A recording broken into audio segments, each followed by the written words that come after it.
Welcome everyone. Today I'm going to teach you how to solder using one of these Learn How to Solder kits. All right, so this is our Learn How to Solder badge kit. We're going to empty out the components and take an inventory. All right, so we open it up and we have a sticker. We have our circuit board. We have the components, a lanyard, and our instruction sheet as well as our inventory. So the first thing I suggest doing is taking an inventory to make sure that you have everything. So let's grab a pen and just check off these one by one. Okay, so circuit board badge. Yes, that's this thing right here. So we're gonna check that off. Okay, I'm gonna take this sticker off to the side. All right, and then we get into our components. I'm just gonna empty them out here. Okay. So the first one here is a button. So this is our button right here. This is what this looks like. Okay, that's our button. Put that off to the side. Check it off. Okay, switch. This is our switch right here. Got it. Two 2032 batteries. They're right here. Okay, we got those. Battery holders too. Okay, that's these. These are our battery holders. Okay, then we have 4 LEDs. We have a red, yellow, green, and blue. So I'm just gonna grab all the LEDs. There should be 4 different ones, all different colors. Those are the LEDs right there. Okay, so we got those. 1 kilo ohm resistors. There should be 2. Okay, that's these ones right here. The resistors don't say any numbers on them. Resistors actually use a color code as seen right here. And the way that I know that these are 1 kilo ohm is that it goes brown, black, red. And brown means 1, black means 0, and red means times 100. So that's 1 0 and then 2 zeros. So that's 1,000 ohms or 1 kilo ohms. Okay, so we have those there. 220 ohm resistors, that's these here. So red, red, brown is 220 because red is 2, remember? So it's 2, 2, and then brown means 1, and that means 1 0 afterwards. So 220, that's those. Okay, 470 kilo ohm resistors, that's these. Yellow, which is 4, purple, which is 7, yellow, which is 4 zeros afterwards. So it's 4, 7, 4 zeros, so that's 470 kilo ohms. We have 2 there. All right, then we have 2 transistors. That's these things right here. So that's our 2 transistors. We have a diode. That's this one right here. Okay, this is our diode. And then we have 2 4.7 microfarad capacitors. That's these right here.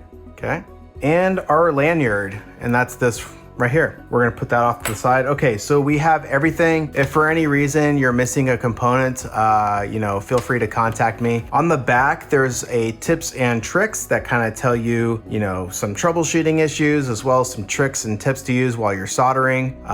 We're gonna go over all of these in this tutorial, but this is just sort of a reference card here as well. All right, so one of the first things I'm gonna do is sort the components into the order that I'm gonna solder them onto the board. And I'm gonna basically go from thinnest to largest. So the thinnest, that's going to be the resistors and the diode. And then I'm going to do the button and then the switch and then the transistors and then the capacitors and then the LEDs and then the battery holders. And we'll put the batteries in later. All right, so we have the Learn How to Solder badge here. It tells you which values of the components to use. So it tells you where the LEDs go. And some things matter in which orientation you put them in. And I'll let you know for each one. And we call that polarity. So the LEDs have polarity. So do the transistors. So do the capacitors. The diode does, and the battery holders. But the components that do not have a polarity is the button, the switch, and the resistors. But everything else you have to put in a certain way, and I'll let you know. All right, so the first thing we're gonna do is just take a look at this circuit board. We have these different holes. These little silver things right here are what we're soldering into, and those are called pads. So basically the leg goes through one side and you solder on the other side. So for example, we have this capacitor and we're going to insert it through the hole. So this is called through hole soldering. You insert it through the hole and then you solder from the other side. And we'll do a couple different ways of making sure that that's a good connection, okay? But that's kind of basically what we're doing. Okay, and if you want to do some practice, there's a couple of practice holes down here, so I recommend doing that. If you've never soldered before, cut, some legs or use some solder and you can stick them through there, okay? So the first thing I'm going to do is turn on my soldering iron. I usually keep it between 650 and 700 degrees Fahrenheit. Right now it's at 700 degrees Fahrenheit. So I have my soldering iron heated up. The tip that I have on it is just this regular cone tip. When it heats up, I'm going to use some tip tinner. You can either use tip tinner or you can just put a little bit of solder on your tip. You want just a little bit on there. And remember to be careful, this thing is gonna be very hot. On this soldering iron, this is the end that heats up. So this is the end that you hold. And so anything past here is gonna be really, really hot, so don't touch that at all. We have our steel wool as well as our sponge to clean off our tip. All right, so now that our soldering iron is heated up, and I know it is because the light is flashing, I'm going to take the tip tinner and just kind of rub it like that.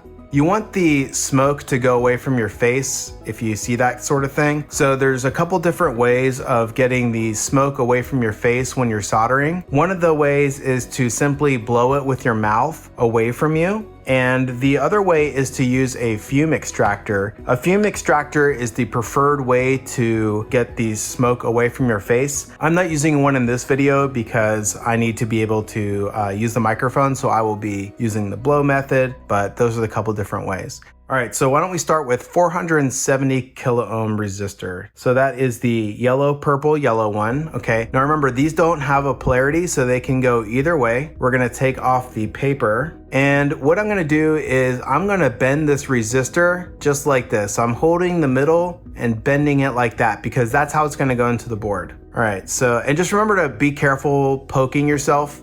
These aren't really sharp, but they can poke, so just be careful. All right, so we put it through the two holes right there. That's where one of them goes. And then we're gonna do the same thing with the other 470 kilo ohm resistor. Put it through there like that. So 470 kilo ohm is R2 and R3, okay? Now we're ready to solder these. What could happen is these components could fall out or get loose. So there's a couple different ways that you can hold these in place while you solder. Because remember, we're gonna solder from this side, which is upside down. One of the ways is you can slightly bend the legs like this, and that way the resistor doesn't come out. The other way is you could use a piece of tape. Now I'm gonna be using electrical tape, but you could also use Scotch tape or Kapton tape or really almost any kind of tape. Just make sure that it's not too sticky and maybe doesn't leave any residue. So you can take a piece of tape and put it like that over the component to kind of hold it in place. The reason I prefer tape over the bendy legs is because when you solder the bendy legs, the little tips are gonna be crooked, so I'll kind of show you how both methods look. I'm gonna take some solder from the spool and cut it using the soldering iron. And now I'm going to put the soldering iron on one side of the leg and then push the solder from the other side. So I'm gonna go like this. And I'm also kind of blowing a little bit as I go to get that smoke out of my face. So there we go. And then we will do this other one. And then clean off my iron. All right, so let's take a look at this. This is basically how you want your solder to look. If you notice, the entire pad was covered, so we don't see any of the original pad. All we see is a little bit of solder, and it's not globbed on there. It's just enough. That's what it should look like, okay? And now that these are in place, we're going to cut the legs off. So we're using these, which is a pair of flush cutters that I got off Amazon. Make sure to have a good pair of safety glasses because when you cut the components, you don't want any little pieces flying in your eyeballs. They're called flush cutters because they're kind of tilted like this, but you can get a really good cut being flush like that. Okay, so we're gonna cut flush. And what I do is I hold the component with my thumb and index finger, and then I snip, and then it comes off like that, okay? And then we do snip. And this is what you can use to practice soldering if you wanted to do some extra. And then we do the same over here. And that's what it looks like afterwards. If you wanted to, you could even clean this up a little bit more and put a little bit more solder on because it might be a little bit sharp. So let's do that. Let's put a little bit more solder on. And that way now it's these little balls instead of a little snip. So it just kind of helps with the sharpness there. And if we take this off, we can see that now we've soldered our first two components. All right, so now that we have the 470 kilo ohm resistors, we're gonna move in and do the 1 kilo ohm resistors. Same process. And remember, the resistors do not have polarity, so they can go either way when you insert them into the board. All right, now I'm doing the little ball trick. And there we go. And that is with the 1 kilo ohm resistors now in there. All right, now we're gonna do the 220 ohm resistors. It is possible that the legs could still be hot, so just be careful. Okay, and that's how we're looking right now. All right, now we are going to do the diode. The diode does have polarity, so that means it does matter which way we put it into the board. Now, you see this little marking right here? That's our polarity marking, and there's also one on the board. So if you look at the board, there is the polarity marking right there. So that means that that mark has to be on that side. So don't put it like this, put it like this. We bend it the same way we did with the resistor, just kind of bend it like this, and then we put it into the board like that, okay? Then you can bend the legs. And now we clip it off. And then we do one more little solder for the little balls. All right, and now we have our diode on. All right, next we have our button, and this does not have polarity. Now, it does have sort of an orientation. You won't be able to fit it in one way. It'll only fit in like this. So on the button, there's 2 legs on one side and 2 legs on the other, but not on the front or back. So this is how the button gets inserted, just like that. And it should kind of just like fit in place, and you won't need any sort of tape or any sort of tricks to there, because those legs are kind of already bent, so they're already very nicely fitting in there. Okay, so now we just put solder on there.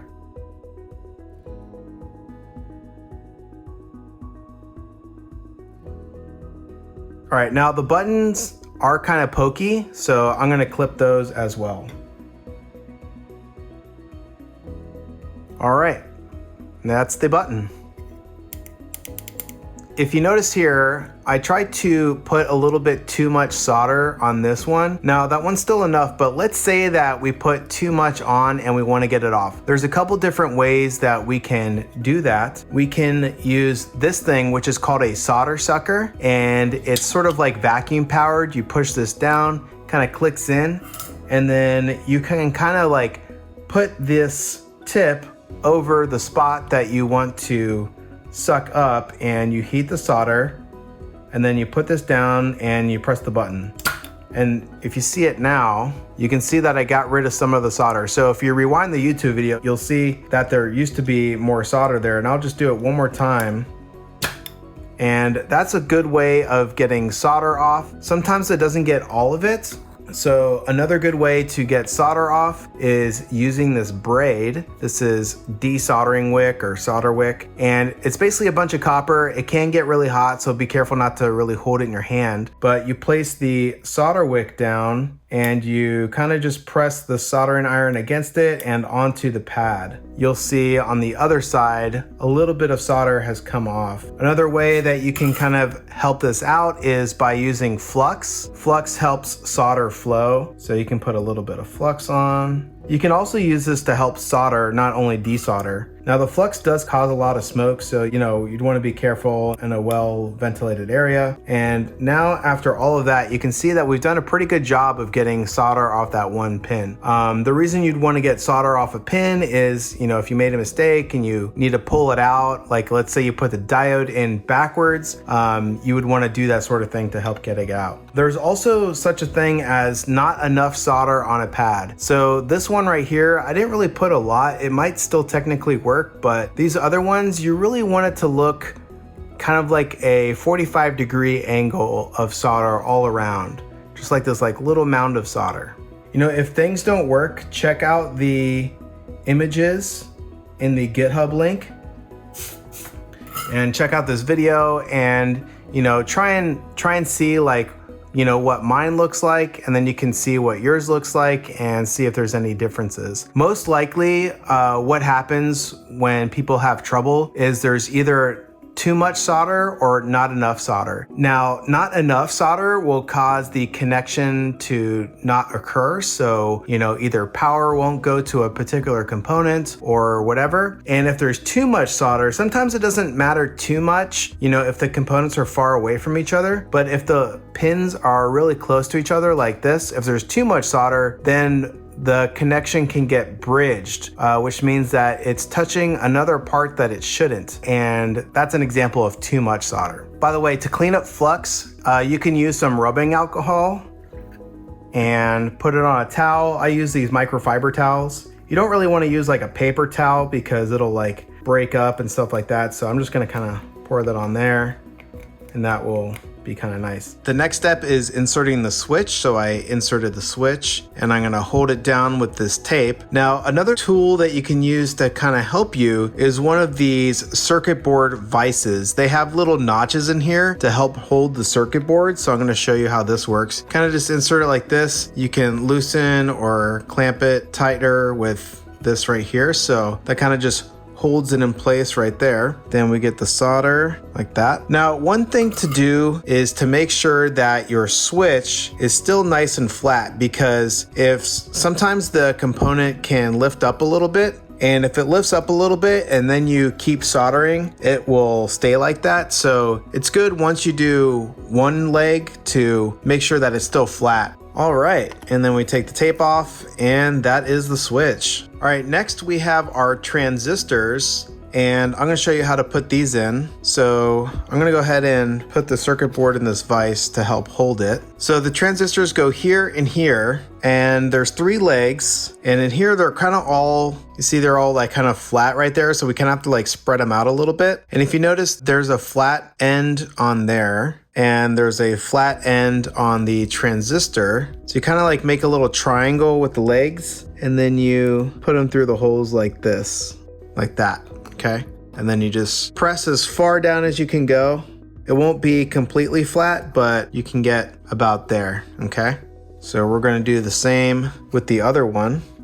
Bend the legs out, make a little triangle with the middle one pointed out, and then you insert it into the board and push down as far as you can. Now I'm also gonna use tape to hold these in place. All right, so we got our tape in place, and now we're gonna flip it around and solder the other side. All right, kind of spread those out a little bit, and then let's solder them up. Now we're gonna do the other side. Kind of spread these out a little bit. Now, if you have any of your own tips and tricks for soldering, go ahead and comment below. Remember, we're going in with a little bit of solder afterwards just to make these not so pointy at the end. And there we have our transistors. All right, next we are going to solder our capacitors. Now the capacitors are polarized, which means that you have to put them in a certain way. And if you notice on these, there's this white with a minus on there. That goes right there. So there's a plus, and then below the plus is the minus. So the plus is this side and the minus is this side. So make sure when you put it in that the white side is facing towards that resistor, just like that, okay? I'm just gonna bend these legs out a little bit, and then we're going to put in the next one. Something else that some components have is when components are polarized, there will be one longer leg. So notice how there's one long leg and one short leg. The longer leg is usually the positive side. So remember how we said this is the negative side? That has the shorter leg. You will see that in capacitors and LEDs. So we're gonna push that in there, spread the legs, okay? Also gonna use some tape to hold them down nice and flat, okay? Then we're gonna put this in our vise. Doesn't take a lot of solder, just a little bit, just like that.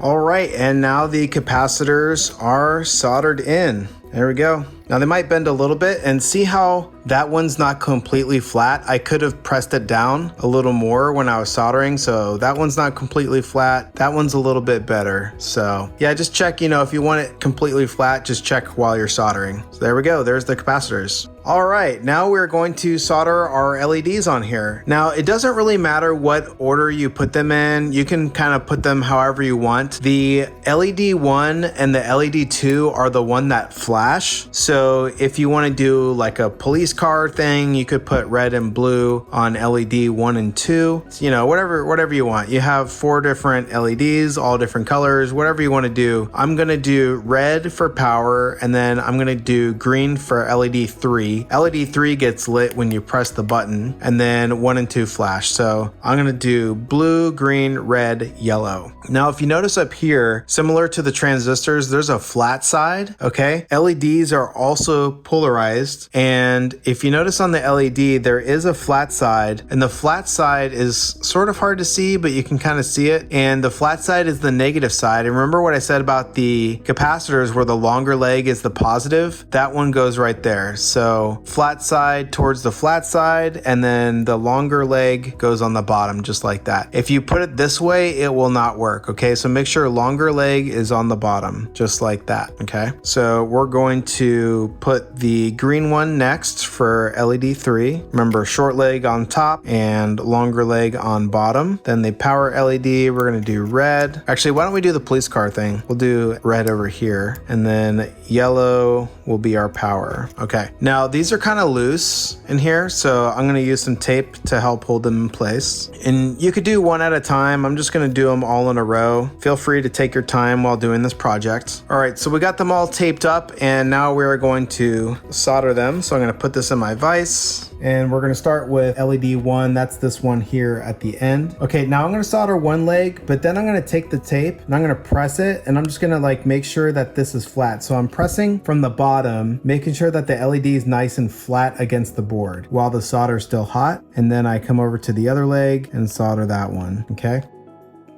All right, next, this is LED 3. That's our green LED. So I'm going to solder one leg first. While it's still hot, I'm going to press from the bottom. Okay, it's nice and pressed. Then I'm going to let go, have that leg cool off, and then I go to the other leg and solder. And there we go. Next is the power LED. That one is yellow right now. So we're gonna start with one leg. While it's still hot, I'm gonna press. See, that one needed to be pressed a lot, so I'm glad I did that. So press down. Now we can do the other leg, okay? Now you noticed here, I kind of went a little bit too hard with the nippers or the flush cutters, and I actually dug a little bit into the board right there. That's okay. It won't affect the functionality as it is. It might affect the functionality if somehow that this solder was getting pushed over to there, but as of right now, it's perfectly fine. All right, now our last LED. This one's our red one of the flashing ones. I'm pressing the LED from the bottom, still holding it, allowing it to cool off. And now I do the other leg. Now I'll try and be a little more careful this time with the nippers. All right, now let's check this out. Take off our tape. Let's check how our LEDs turned out with them being flat. And yeah, they all look pretty good. Now this one's bent a little bit, and you know, it has a little bit of flex, so we can just kind of bend it back. So yeah, there's our LEDs. All right, so all we have left is the battery holders, and it's pretty easy to guess which way these go. These are polarized, but just kind of follow the shape. So one end goes in that hole and the other goes there. Now we are gonna use tape to hold these in, and then the other one, and use some tape to kind of hold it down. Okay, there we go. Get our vise. I'm gonna start with this one. Now it did push out a little bit, so I'm gonna have to kind of like hold it from underneath. Get it like that. Okay, and then I can go for this one. I'm pressing from the bottom as well. And then let's get this other one. I'll press it from the bottom and press from the bottom on the other side. But here's what this looks like. See how they're nice and flat? That's because I was pressing. So just be careful when you're pressing. If you're pressing the metal while you're soldering, it can transfer the heat. So try and press the plastic and not the metal.